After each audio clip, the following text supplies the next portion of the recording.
નમસ્કાર, ગુજરાત ફર્સ્ટમાં આપનું સ્વાગત છે અને મુદ્દાની વાત સાથે હું છું દિવ્યા। મુદ્દાની વાતમાં આજે વાત કરવી છે રાજનીતિની, જે દેશભરમાં થઈ રહી છે, દેશભરમાં ચાલી રહી છે। દેશમાં એક બાજુ ઠંડીની મોસમ છે, પરંતુ રાજનૈતિક ગરમી દેશભરમાં છવાયેલી છે। દક્ષિણથી લઈને દિલ્હી સુધી પારો ખૂબ ગરમ છે।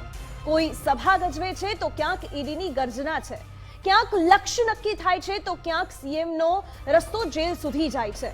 2024ની લોકસભા ચૂંટણીમાં મજબૂત પક્ષની છાપ સાથે ભાજપ સૌથી આગળ ચાલતું દેખાય છે, જેણે લોકસભા માટે એક નારો પણ આપી દીધો, અબ કી બાર 400 કે પાર, તીસરી બાર મોદી સરકાર। સૂત્રો તો એવું પણ કહી રહ્યા છે કે ભાજપા અધ્યક્ષ જેપી નડ્ડાની અધ્યક્ષતામાં મળેલી બેઠકમાં 4 કમિટી અંગે નિર્ણય લેવાયો છે, જેમાં joining committee, cluster committee, campaign committee અને ન્યૂ વોટર્સ કમિટી બનાવી હોવાની જાણકારી સૂત્રો તરફથી મળી રહી છે અને આ કમિટી બનાવીને લોકસભામાં જન સુધી પહોંચવાની રણનીતિ પણ ભાજપ દ્વારા તૈયાર થઈ રહી છે। તો બીજી બાજુ છે વિપક્ષ, કે જે એકજૂટ હોવાની વાતો કરે છે, પરંતુ વાતોમાં સત્યતા ખૂબ ઓછી દેખાય છે।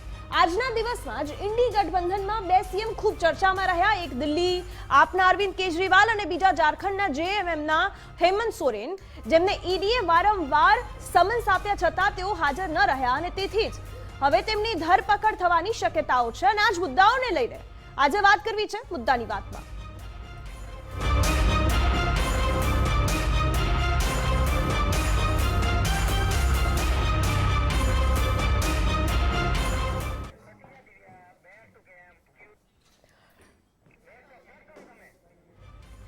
અને આજે જે ચર્ચાઓ ચાલી રહી છે, ખાસ કરીને અરવિંદ કેજરીવાલ કે જેઓ ઈડીને જ પત્ર લખીને સવાલ કરી રહ્યા છે કે શું સમન્સનો ઉદ્દેશ્ય કાયદેસરની પૂછપરછનો છે કે શું મારી પ્રતિષ્ઠાને ઠેસ પહોંચાડવા માટે આ સમન્સ છે। તો બીજી બાજુ હેમંત સોરેન છે કે જેમને ઈડીએ 7મી વાર સમન્સ મોકલ્યું છતાં પણ તેઓ હાજર ન રહ્યા અને ઝારખંડના 10થી વધુ ઠેકાણાઓ પર આજે ઈડીના દરોડા પડ્યા।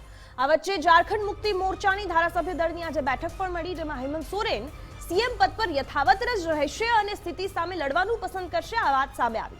આ સાથે જ આજે મળનારી ઇન્ડી ગઠબંધનની વર્ચ્યુઅલ બેઠક પણ રદ થઈ, જેમાં નીતિશને સંયોજક બનાવવાની ચર્ચાઓ હતી અને આ બધી સ્થિતિ વચ્ચે સવાલ એ જ છે કે 2024માં કોણ કોના ઉપર હાવી છે, શું ઇન્ડી પર ભાજપ કેટલો ભારે છે, આ પણ એટલો જ મોટો સવાલ છે અને આ જ મુદ્દાને લઈને આપણે ચર્ચા પણ કરવી છે। આપણી સાથે તમામ મહાનુભાવો પણ ઉપસ્થિત છે, તેમની સાથે ચર્ચા કરીશું, પરંતુ આ સાથે જ એક સવાલ એ પણ ઉભો થઈ રહ્યો છે કે એક બાજુ ભારતીય જનતા પાર્ટી કે જે તનતોડ મહેનત કરી રહી છે, એક બાદ એક પ્રવાસો કરવામાં આવી રહ્યા છે, ખુદ વડાપ્રધાન કે જે દક્ષિણના પ્રવાસ પર છે અને નવા વર્ષની શરૂઆત તેમણે દક્ષિણથી કરી છે। દક્ષિણ ભારત કે જ્યાં ભારતીય જનતા પાર્ટીની મજબૂત પકડ નથી અને એ પકડને મજબૂત કરવા માટે વડાપ્રધાન દક્ષિણના પ્રવાસે પહોંચ્યા અને એક ભેટ સોગાદો આપી છે અને શરૂઆત વર્ષની છે તે દક્ષિણથી કરી છે। અને બીજી બાજુ ઇન્ડી ગઠબંધન કે જે અલગ અલગ હોવા છતાં પણ એક સાથે હોવાનું કહે છે અને એક સાથે હોવા છતાં પણ એક સાથે દેખાતા નથી, એવી ઘણી ચર્ચાઓ અને ચહેરાઓ સામે આવે છે।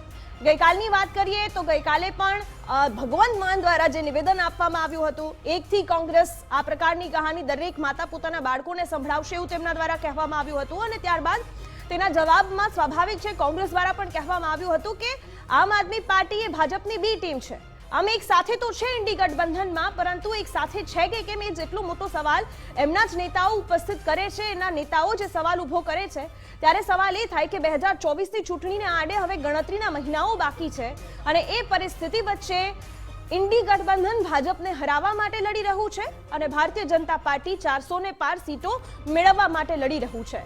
હવે આમાં કોણ કોના ઉપર ભારે પડવાનું છે આવનારો સમય બતાવશે, પરંતુ ઇન્ડી ગઠબંધનને લઈને સતત ઊભા થઈ રહેલા સવાલો વચ્ચે હેમંત સોરેન ઝારખંડના સીએમ છે। ગઈકાલ સુધી એવી ચર્ચાઓ હતી કે ઝારખંડના સીએમ પોતાના પદ પરથી તો રાજીનામું આપશે, પરંતુ પોતાના પત્નીને પોતાના સ્થાન ઉપર બેસાડશે, એટલે કે કલ્પના સોરેનને સીએમ બનાવશે અને એક બાજુ રાબડી 2 જેવો ઘાટ છે તે આપણને ઝારખંડ એટલે કે બિહાર જેવો ઘાટ ઝારખંડમાં જોવા મળે।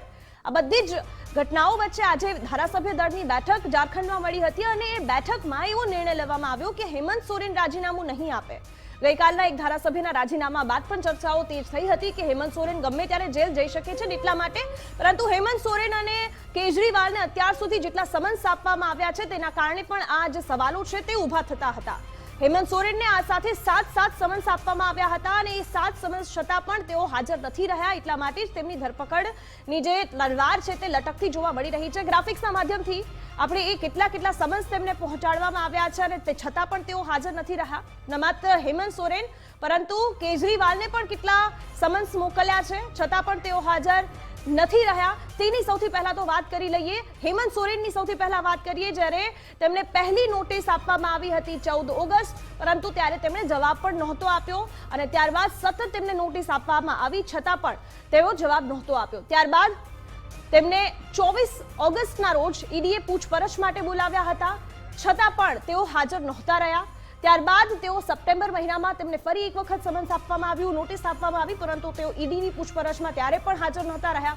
મની લોન્ડરિંગ કેસમાં તેમના ઉપર જે આરોપો છે તેના કારણે 7 સપ્ટેમ્બરે તેઓ વ્યસ્તતાના કારણે હાજર ન રહી શક્યા હોવાનું તેમના દ્વારા કહેવામાં આવ્યું અને ત્યારબાદ સતત જે આરોપો છે તે વધી રહ્યા હતા કે તેઓ જાણી જોઈને હાજર નથી થતા. 23 સપ્ટેમ્બર ચોથી વખત તેમને નોટિસ આપવામાં આવી છતાં પણ તેઓ ઈડી સમક્ષ ન ગયા, પૂછપરછ માટે ન ગયા અને એટલા જ માટે આ સવાલો એ ઊભા થઈ રહ્યા છે કે એક બાજુ ઇન્ડી ગઠબંધનના સીએમઓ છે કે જે અલગ અલગ સીએમ અરવિંદ કેજરીવાલ, હેમંત સોરેન કે જો જેલમાં જાય એવી સ્થિતિ છે, આ વચ્ચે એક બાદ એક નિવેદનો જે નેતાઓના આવી રહ્યા છે તે ઇન્ડી ગઠબંધનમાં બધું જ સમસૂત્રું હોવાનું નથી બતાવી રહ્યા. અને આ જ મુદ્દાને લઈને ચર્ચા પણ કરવી છે. આપણી સાથે મહાનુભાવો ઉપસ્થિત છે, તમામને સૌથી પહેલા રૂબરૂ કરાવી દઈએ. આપણી સાથે ડોક્ટર અનિલભાઈ જોડાઈ ગયા છે, પ્રવક્તા છે ભાજપથી. સાથે જ આપણી સાથે વરિષ્ઠ પત્રકાર દિલીપસિંહ ક્ષત્રિય પણ જોડાઈ ગયા છે. આ સાથે જ રોહન ગુપ્તા, પ્રવક્તા કોંગ્રેસના, આપણી સાથે જોડાઈ ગયા છે. સૌથી પહેલા રોહનભાઈ આપના પાસે આવવા માંગુ છું એટલા માટે કારણ કે ઇન્ડી ગઠબંધનને લઈને રોજ એક નવા સમાચાર આવે અને રોજ નવા સમાચારો એ સવાલ ઉભા કરે કે ઇન્ડી ગઠબંધનમાં વધુ સમસૂત્રું છે કે કેમ. ગઈકાલ સુધી ભગવંત માન તેવું કહેતા હતા કે એકથી કોંગ્રેસ અને આજે બે સીએમ ઇન્ડી ગઠબંધનની સાથે છે, તેઓ જેલમાં જવા સુધીની પરિસ્થિતિમાં પહોંચી ગયા છે. તો આમાં ઇન્ડી ગઠબંધન કેવી રીતે ભાજપને ભારે પડશે? ઇન્ડિયા છે, તમે એને ઇન્ડી કહો છો, એ તમારું ઇન્ડી અલાયન્સ. હા, એક્ઝેક્ટલી. એટલે એક્ઝેક્ટલી એટલે ઇન્ડિયા છે, એનું નામ ઇન્ડિયા છે. તમે એને ઇન્ડી ગઠબંધન કહો, જ્યારે તમે કદાચ ઇંગ્લિશમાં બોલો તો આખું ઇન્ડિયા બોલશો તો વધારે સારું લાગશે, દર્શકોને વધારે ખ્યાલ આવશે. તમે જે વાત કરી કે હું એનો જવાબ આપી દઉં કે પીએમએલએ કે prevention of money laundering act જ્યારથી બન્યો 17 વર્ષ થઈ ગયા અને ટોટલ 5422 કેસ એમાં થયા અને એમાંથી 5310 કેસ ભાજપનું શાસન આવ્યા પછી એમાં થયા. અને એમાં કેટલા ભાજપાના નેતાઓના અગેન્સ્ટમાં કેસ થયા છે એ ભાજપના પ્રવક્તા જવાબ આપી દે. તો જ્યારે કોઈ કાયદાનો દુરુપયોગ જ કરવામાં આવે કે વિપક્ષી નેતાઓને કંઈક એમ કે પ્રકારે એને પજવણી માટે કરવામાં આવે તો એનો કોઈ ઇલાજ જ નથી. સત્તાનો દુરુપયોગ છે કરી રહ્યા છે. હું તમને એક બીજું એક્ઝામ્પલ આપું કે જે કેસમાં અરવિંદ કેજરીવાલની અગેન્સ્ટ સમન્સ પાઠવવામાં આવી રહ્યા છે એ જ કેસમાં બીઆરએસ જે ભાજપાના ઇનડાયરેક્ટલી તેલંગાનામાં સમર્થક છે કવિતા, એમના ઉપર પણ તેમજ એ જ કેસમાં એફઆઈઆર છે પણ એમના અગેન્સ્ટમાં કોઈ જ એક્શન નથી લેવાયું, એમને કોઈ સમન્સ નથી. હેમંત સોરેનની અગેન્સ્ટમાં એક્શન લેવાઈ રહ્યા છે. છગન ભુજબળની ફાઇલ જ્યારે કેસ આવ્યો, હવે કારણ કે છગન ભુજબળ ભાજપ સાથે છે તો ઈડીએ એવું કીધું કે એમની ફાઇલ ખોવાઈ ગઈ. તો તમે તો પછી સત્તાનો દુરુપયોગ જ છે. તો તમે કેવી રીતે જો તમારી નિયતમાં ખોટ ના હોત અને ખરેખર જો આ લડાઈ ભ્રષ્ટાચાર સામે હોત તો ભાજપના નેતાઓ સામે પણ એક્શન લેવામાં આવત. આ લડાઈ માત્ર સત્તાની લડાઈ છે કે જ્યારે પણ ચૂંટણીઓ આવે ત્યારે કઈ રીતે વિપક્ષના નેતાઓને પજવણી કરવી, એમને હેરાન કરવાના યેન કેન પ્રકારે એમના ઉપર ટોર્ચર કરો અને આપણી સત્તા ચલાવો. પણ જનતા જાણે છે ડરની રાજનીતિ દિવ્યાબેન ચાલતી હોય છે પણ બહુ લાંબો સમય નથી ચાલતી હોતી. જનતા ખરેખર હવે કંટાળી ગઈ છે અને સમજી રહી છે ધીરે ધીરે કરીને કે આ ખરેખર ડરનું શાસન છે. આ માત્ર લોકતંત્રનું શાસન નથી, માત્ર ડરનું શાસન છે. એટલે ભ્રષ્ટાચારની હવે એક જ વ્યાખ્યા થઈ ગઈ છે કે જો તમે ભાજપ જોડે હો તો તમે ભ્રષ્ટાચારી નથી અને જો તમે ભાજપ જોડે ના હો તો તમે ભ્રષ્ટાચાર કરો છો કે નથી કરતા એનાથી કોઈ લેવા દેવા નથી. એટલે આ એક એવું વોશિંગ મશીન છે કે એમાં કોઈ પણ જાય ત્યારે સાફ થઈ જાય. એમને 70,000 કરોડનું ભ્રષ્ટાચાર કરનાર અજીત પવારનું નામ પ્રધાનમંત્રી આપ્યું, એના 4 દિવસમાં ભાજપમાં સામેલ થાય અને એમને ફાઇનાન્સ મંત્રી બનાવવામાં આવે. આવું તો માત્ર ભાજપના વોશિંગ મશીનમાં જ શક્ય છે. એટલે સત્તાનો ખેલ છે, જનતા જોઈ રહી છે પણ મને લાગે છે કે આવનારા દિવસોમાં જનતા પોતે અકળાઈને આનો જવાબ આપશે. ઓકે, શું કહેશો ડોક્ટર અનિલ? કારણ કે જે રીતે આ સવાલ છેલ્લા ઘણા સમયથી છે કે ઈડીની કાર્યવાહી વિપક્ષ પર જ કેમ? તમારી પાર્ટીમાં જોડાયેલા લોકો કે જેમના પહેલા ઈડીની કાર્યવાહી થતી હતી એ હવે કેમ નથી થતી? દિવ્યા, જો હમણાં જે વાત કરી કોંગ્રેસના પ્રવક્તાએ, મને એવું લાગે છે કે ઇન્ડી ગઠબંધન ખરેખર એ દિશા ભૂલી ગયું છે અને 100 દિવસની અંદર ચૂંટણી થવાની છે. આજે પણ તમારા મોનિટર પર જે જુદા જુદા પવન ખેરા હોય કે ભગવત માન હોય, એમના જે પ્રકારના સ્ટેટમેન્ટ આવે છે તો સાચા અર્થમાં ઇન્ડી ગઠબંધન છે જ નહીં. એ લોકો એને ઇન્ડી એસોસિએશન કહે છે અને આપ પણ એને ઇન્ડી એલાયન્સ કહેતા હતા. બીજી આપણે જે વાત કરી પીએમએલએ એક્ટની વાત કરી, તો પીએમએલએ એક્ટ છે ને એ નરેન્દ્રભાઈના આયા પછી એ એક્ટ મજબૂત થયો અને એ મજબૂત થવાના કારણે આજે ઈડીની કાર્યવાહી એ પ્રમાણિકતાથી એની તીવ્રતાથી વધતી જાય છે. નંબર 1. નંબર 2, યુપીએના શાસનમાં જે રીતે કોંગ્રેસ અને એને એલાયન્સ ટોળકીએ જે પ્રકારના ભ્રષ્ટાચાર કર્યા, આખો દેશ એનો સાક્ષી છે.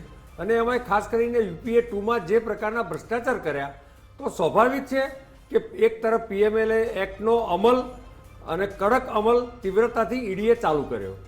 નંબર 3, તો ઈડીની આ ઇન્ક્વાયરી છે, ઈડી કોઈ સજા કરતી નથી, સજા તો કોર્ટ કરે છે.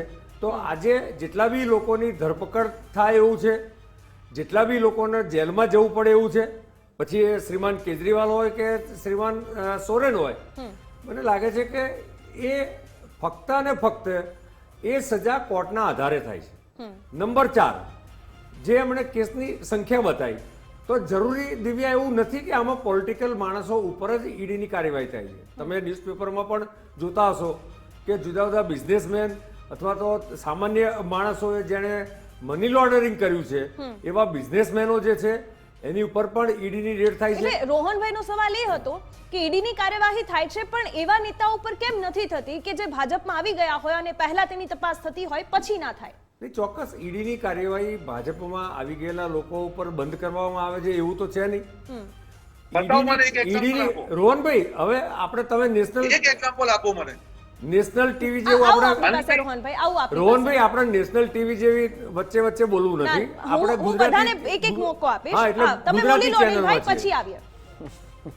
ગુજરાતી અને નેશનલમાં ઘણીવાર અમુક પ્રવક્તાઓ તે હોય કે વચ્ચે વચ્ચે બોલ્યા કરે. આપણે એક મુદ્દા ઉપર ચર્ચા કરીએ છીએ તો એના ઉપર જ કર્યા.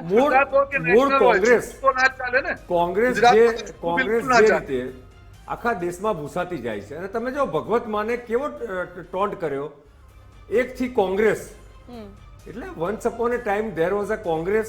આ પ્રકારની હકીકત એ કોંગ્રેસ 2024માં સાબિત કરવાની છે. એક તરફ ઇન્ડી ગઠબંધન હજુ તો ચાય બિસ્કિટ કરે છે અને ક્યાંક કોઈક નેતા બોલે છે કે ઇડલી સંભાર ના મળ્યા, એટલે મિટિંગોમાં ખાયા પિયા બાર આના ખો ગયા, કુછ નહીં. આ પ્રકારનું ગઠબંધન એક તરફ નીતિશને કન્વીનર થવું છે, બીજી તરફ મમતા દીદી આદરણીય ખડગેજીને કન્વીનર બનાવવાની વાત કરે છે, કેજરીવાલ પાછળ એને ટેકો આપે છે. જે 2 ચીફ મિનિસ્ટરો જેલમાં જવાના છે એ જુદા જુદા લોકોને ટેકો આપતા હોય છે. આજે હેમંત સોરેન પાછા નીતિશજીને ટેકો આપવાની વાત કરે છે. મને લાગે છે કે એકદમ કન્ફ્યુઝ પાર્ટી જેમ કોંગ્રેસ હતી એ રીતે આ કન્ફ્યુઝ ઇન્ડી ગઠબંધન છે. અને એટલા જ કારણે તમે આજે દેશની જનતા હોય કે જે એક્સપર્ટ મીડિયા હોય એને પણ ખબર પડતી નથી કે ઇન્ડી ગઠબંધન સાચા અર્થમાં દર 15 દિવસે કે 10 દિવસે ભેગા થવાની વાતો કરીને શા માટે ડિસ્પર્સ થઈ જાય છે અને શા માટે ભેગા થઈ શકતા નથી. ભેગા થાય તો કોઈ નિર્ણય પણ તમે જુઓ કે મમતા દીદીએ દિવ્યાબેન મમતા દીદીએ શ્રીમાન ખડગેનું નામ રજૂ કરીને રાહુલ ગાંધીને તો બાયપાસ કરી દીધા.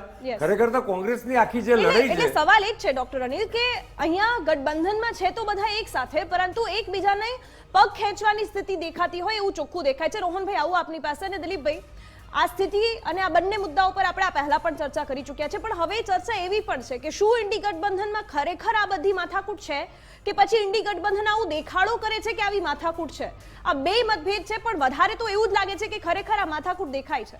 જો હું તમારા પ્રશ્નનો 2 રીતે જવાબ આપું. પહેલો જવાબ કે આમાં ખરેખર માથાકૂટ છે એટલે એની ઉપર આપણે જો વિશ્લેષણ કરીએ ને તો ખરેખર માથાકૂટ એટલે મારે તમારે જો ઝઘડો થતો હોય અને એ સ્ક્રીન ઉપર જતો હોય અને પછી એ મીડિયામાં જતો હોય અને પછી લોકોની વચ્ચે જતો હોય, જો તમે એવું નાટક કરતા હોય કે ભાઈ અમારી જોડે બધું સારું છે પણ સ્ક્રીન એટલે મીડિયાને દેખાડવા માટે અમે એવું કહીએ છીએ કે ભાઈ અમારી વચ્ચે સારું નથી, તો પ્રજા આફ્ટર ઓલ વોટ કોણ કરવાનું છે? તમે ને હું મીડિયામાં રહીને નથી વોટ કરવાના, એ પ્રજા વોટ કરવાની છે. તો પ્રજાને શું લાગે છે કે આ લોકો તો અંદર અંદર અંદર જ લડી રહ્યા છે, તો પછી આપણે એવા લોકો પાસે શું કામ જવું જોઈએ? એટલે પહેલો જે તમારો પ્રશ્ન હતો ને કે આ લોકો ખરેખર લડાઈ લડે છે કે પછી ખાલી દેખાડો કરે છે, તો હું એ વાત સાથે સહમત નથી કે ખાલી દેખાડો કરે છે, બરોબર. હવે બીજા મુદ્દા પર આવીએ કે આ લોકોની અંદરની જે લડાઈ છે, તમે છે ને વધારે આપણે દૂરની ઇન્ડિયા ગઠબંધન બન્યું ત્યારથી નથી જવાનું જોયું. છેલ્લા 3 દિવસમાં જઈએ ને આપણે શરૂઆત વેસ્ટમાં એટલે બંગાળથી કરીએ.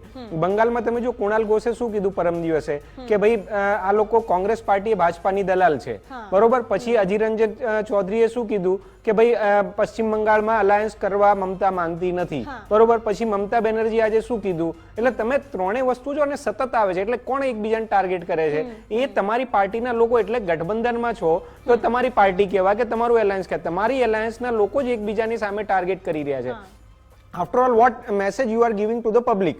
એટલે એમાંથી તમે પબ્લિકને શું મેસેજ આપો છો કે ભાઈ અમારી અંદર બધું સમૂહ સૂત્રું નથી. હવે પછી તમે બીજા મુદ્દા પર આવો, નીતિશ વાળા ઉપર. નીતિશનો મુદ્દો તમે જો કે એમની પાર્ટીમાં જ પોતે જ્યારથી ખડગેનું નામ પ્રપોઝ થયું, મમતા બેનર્જીએ પ્રપોઝ કર્યું, એના પછીથી એમની પાર્ટીમાં ઉથલપાથલ થવા માંડી. એમને ત્યાંથી લલ્લનસિંહને હટાવીને પોતે કબજો લીધો. એટલે એક ચર્ચા કે એક અફવા એવી પણ ચાલે છે કે કદાચ નીતિશ છે ને એ ઇન્ડિયા છોડીને એનડીએ જોડે જતા રહે, બરોબર. હવે તમે એ જુઓ અને એના પછી તમે જો આજના સમાચાર પત્રોમાં પણ તમે જોશો કે નીતિશ કુમારનું નામ સંયોજક તરીકે ચલાવવાનું ચાલુ થયું. એવું કહી શકાય કે નીતિશ કુમાર મજબૂતી સાથે ઇન્ડી ગઠબંધનને મજબૂર કરે છે. નીતિશ કુમાર મજબૂતી સાથે મજબૂર કરે છે. એના કરતા તમે નીતિશની હિસ્ટ્રી પણ જુઓ કે એ છે ને હંમેશા પાવર સાથે અને પોતે પાવર સેન્ટરમાં રહેવા માંગે છે. એમને ખબર હશે કે એમને ક્યાંક એવું લાગે છે કે જો મારું નામ આમાં ચાલશે ને તો હું મારા બિહારને પણ બચાવીશ અને એક સેન્ટ્રલ પોલિટિક્સમાં જે વર્ષોથી એમની એમ્બિશન રહી છે એ કદાચ પૂરી થશે. તમે જો પ્રશાંત કિશોરને પણ લાવ્યા હતા, એમને સંયોજક બનાવ્યા હતા, પછી એમને કાઢી મૂક્યા. એટલે જે વ્યક્તિ એમનાથી મોટો થવા જાય છે એને સાઇડલાઇન કરી દે છે. તો તમે કઈ રીતે સ્વીકારો કે ઇન્ડિયા ગઠબંધનમાં જ્યારે નીતિશ કુમાર હોય અને ખડગેનું નામ પ્રપોઝ થાય ને ઇન્ડિયા ગઠબંધનમાં રહે? એટલે એ વસ્તુ છે ને એ લોજિક ક્યાંક પોલિટિકલી સેટલ નથી થતું કે એ અંદર ક્યાંક સેટ થાય છે. એટલે નીતિશ કુમારની આખી સ્ટ્રેટેજી તમે જો. પછી તમે આવો અરવિંદ કેજરીવાલ, હેમંત સોરેન ઉપર એમની સામેના તમે કેસો જુઓ. એ લોકોની પાછી તમે આ બંગાળ હટાવી દો. તમે જે પ્રશ્ન પૂછ્યો લડાઈ વાળો, હવે તમે પંજાબ અને દિલ્હી જતા રહો. પંજાબ અને દિલ્હીમાં તમે જુઓ કે કોંગ્રેસ અને આમ આદમી પાર્ટી જ એકબીજાની સામે છે, બરોબર. એક કોંગ્રેસ એવો દાવો કરે છે શીલા દીક્ષિતે વિકાસ કર્યો છે, આમ આદમી પાર્ટી એવો દાવો કરે છે કે ભાઈ અમે વિકાસ કર્યો છે. પછી તમે પંજાબ આવતા રહો તો ભગવંત માન શું કહી રહ્યા છે? એટલે તમે જો કે આ ગઠબંધનમાં ઝઘડા નથી, એ વસ્તુ જ હું નથી સ્વીકારવા તૈયાર, અને ખોટા ઝઘડા છે એ વાત પણ હું માનવા તૈયાર નથી. રોહનભાઈ, જે ઝઘડાની વાત છે એ દેખાય છે, ટીવી સ્ક્રીન પર પણ દેખાય છે, અને અનેક વખત જેમ અત્યારે તમે ઇન્ડી ગઠબંધનમાં અરવિંદ કેજરીવાલ અને સોરેન માટે કહી રહ્યા છો કે ભાઈ ઈડી આવી રીતે ખોટી તપાસ કરી રહી છે, પણ આજ અરવિંદ કેજરીવાલના એક પાર્ટીના સીએમ એવું કહે છે કે એકથી કોંગ્રેસ ત્યાં સીટોને લઈને એક પણ સીટ આપવા તૈયાર નથી આમ આદમી પાર્ટી. પંજાબ અને દિલ્હીની 20 સીટોમાંથી કદાચ આપીને બી 6 આપવા તૈયાર છે. તો બીજી બાજુ કોંગ્રેસ પણ એવું કહે છે કે ભાઈ અમે એવી 300 બેઠકો છે કે જ્યાં બીજા નંબર પર હતા તો અમે પણ કોઈને ના આપીએ. તો આવી રીતે તો સીટ શેરિંગ થશે કેવી રીતે? 1-2 બેઠકો તો એવી રહી છે કે જે મળતા મળી જ નહીં. આજની જ વર્ચ્યુઅલી બેઠક રદ થઈ ગઈ. તો પછી આમાં ઇન્ડી ગઠબંધન કેવી રીતે કાશીએ પહોંચી જશે? દેવેન, તમે જે પહેલા મેં સવાલ પૂછ્યો અને ભાજપના પ્રવક્તાએ કીધું કહાં સે લાયેગા 12 ને એવું કંઈ કીધું હિન્દીમાં, કઈ ખબર ના પડી. પણ વાત મુખ્ય મુદ્દો સવાલ તો એ જ છે. મેં સવાલ પૂછ્યું કે કયા ભાજપના નેતાની અગેન્સ્ટમાં ઈડીના કેસ ચાલી રહ્યા છે. હું ચેલેન્જ સાથે કહું છું કે 5310 કેસમાંથી 5 ભાજપના નેતાના નામ અહીંયા ભાજપ પ્રવક્તા ગણી દે તો હું કઈ કરવા તૈયાર છું. એટલે વાતો કરવાથી નથી થતું. પહેલી વાત, એજન્સીનો ઉપયોગ ભાજપ દ્વારા થઈ રહ્યો છે વિપક્ષનો અવાજ દબાવવા માટે. બીજી વસ્તુ, તમે ઇન્ડિયા ગઠબંધનની વાત કરી, એનો તમને જવાબ આપી દઉં કે આ બધી પાર્ટીઓ ક્યાંક ને ક્યાંક ક્ષેત્રીય વાત હોય કે રાજ્ય લેવલની વાત હોય તો આ પાર્ટીઓ એકબીજાના અગેન્સ્ટમાં લડી રહી છે અને આગળ પણ લડશે. પણ મુખ્ય મુદ્દો આ ગઠબંધન કેમ બન્યું છે કે જ્યારે લોકતંત્રને બચાવવાની વાત આવે, આપણે અત્યારે ઈડીની વાત કરીએ, ઇલેક્શન કમિશનની વાત કરીએ, સીબીઆઈની વાત કરીએ, કોઈ પણ તમે સંસ્થા જુઓ કે આપણે સંસદની વાત કરીએ કે જે રીતે વિપક્ષના સાંસદોને પહેલી વાર થયું કે આટલા બધા સાંસદોને એક સાથે સસ્પેન્ડ કરવામાં આવ્યા. બધું જો રોકવું હશે તો આ બધું રોકવું હશે તો બધા વિપક્ષ એક થવું પડશે. એ જે મેક્રો એક મોટો ઉદ્દેશ્ય છે કે લોકતંત્રને બચાવવું, એના માટે આ બધા ભેગા થયા છે. જરૂરી નથી કે બધાના વિચારો સેમ હોય. એક સાથે તો આવો છો ને રોહનભાઈ, એક સારા ઉદ્દેશ્ય સાથે તમે આવ્યા એક સાથે, પરંતુ એક સાથે રહી નથી શકતા ને. સવાલ એ જ છે અને સવાલ લડશે એ જ લોકસભામાં ને. બિલકુલ નહીં દિવ્યાબેન, એનું તમને જવાબ આપી દઉં. દરેક પાર્ટીઓ જે ઇન્ડિયા ગઠબંધનની અંદર છે, હું તમને એક એક્ઝામ્પલ આપું. મહારાષ્ટ્ર બિહાર, તેલંગાણા, આજે હું તમને અને પશ્ચિમ બંગાળ 5 રાજ્યોની હું તમને વાત કરું. જો આ 5 રાજ્યોમાં ટોટલ લગભગ 180 થી 190 સીટો છે. આજની આપણે જયારે વાત કરીએ ભાજપની લગભગ આ 180-90 માંથી લગભગ 170, 155 થી લગભગ 160 સીટો ભાજપની છે. જો ઇન્ડિયા ગઠબંધન ભેગું મળીને લડે, અને ભાજપ એટલા માટે કરી રહી છે હજી બી તમને સવાલ છે કે ભેગું મળીને લડે. મારી વાતને તમે જયારે રોહનભાઈ, તમે હજુ પણ એ બોલી રહ્યા છો કે જો એક સાથે લડે તો અત્યાર સુધી આ શું હતું? નહીં રોહનભાઈ, તમે એમ કહો છો કે જો એક સાથે લડે તો અત્યાર સુધીની આ બધી બેઠકો શું તમે હતી? વાત સાંભળશો મારી? તમે હા બોલો, પ્લીઝ બોલો. અગર ડિબેટમાં બોલાવો છો દિવ્યાબેન, એટલે આખી વાતને પતવા તો હું દરેક પ્રશ્નનો અરે તમારો બહુ યાર, તમને સેટિસ્ફેક્ટરી પૂછ્યું મેં, જવાબ ખાલી આપીશ. મને સવાલ થયો વચ્ચે એટલે પૂછી 190 લીધું. હા પ્લીઝ, તમે કહી શકો છો. બોલો. 190 સીટોમાંથી જો ઇન્ડિયા ગઠબંધન ભેગું મળી લડશે, ભાજપાના સુપડા સાફ થશે, અને જે 165 સીટો હતી લગભગ 100 સીટોનું નુકસાન આ 5 રાજ્યોમાં થશે. એટલે તો ડરી રહ્યા છે. અને ઇન્ડિયા ગઠબંધનમાં જે પણ ઝઘડા હોય, મુખ્ય મુદ્દો શું છે? લોકતંત્રને બચાવવાની વાત છે. દરેક જણ પોતાનો પણ કોમ્પ્રોમાઇઝ ઝઘડા કરશે. કરનાર પાર્ટીને લોકતંત્ર માટે લોકો કેવી રીતે વોટ આપશે? બિલકુલ આપશે. એનું કારણ કેવી શું છે? રીતે? તમે એ સમજાવો. અરે આ ઝઘડાની આપણે વાત તમારા કરીએ. ઝઘડા સતત હું બહાર સમજુ. આવતા રહેશે તો લોકો વોટ કેવી રીતે આપશે? તમે લોકોની મારો વચ્ચે સવાલ છે જઈને તો હું મુદ્દાઓ તમને માટે ક્યારે વાત કરશો? હું એક લીટીમાં હું તમારો સવાલ એક લીટીમાં સમજી શકું તો તમારે 4 સવાલ પૂછવાની જરૂર નથી. જવાબ આપું છું.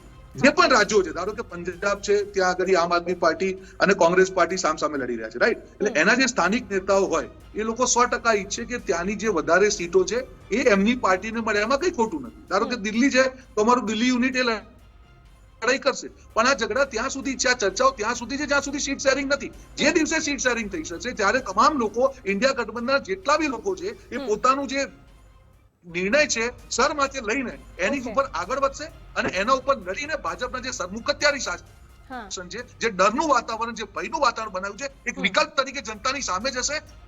અને જ્યારે જનતાને લાગશે કે ના વિકલ્પ છે તો 100% ભાજપને હટાવવા માટે જનતા વોટ આપશે. આ જ અમારો ઉદ્દેશ્ય છે. અને તમે હું લખીને આપું છું, આજનો તમે દિવસ લખી નાખો, જ્યારે ઇન્ડિયા ગઠબંધનનું સીટ શેરિંગ થશે આ બધા ઝઘડા પૂરા થઈ જશે અને ભાજપ માટે કપડા ચઢાણ થશે. કમસે કમ 100 થી 150 સીટોનું નુકસાન આ માત્ર 6 થી 7 રાજ્યોમાં એમને થશે. ઓકે. રેકોર્ડ કરી રાખવા જોઈએ. હા રોહનભાઈ, આજે જે વર્ચ્યુઅલી બેઠક મળવાની હતી એ રદ થઈ. નેક્સ્ટ બેઠક ક્યારે મળવાની છે એ અંગે કંઈ કહી શકો આપ?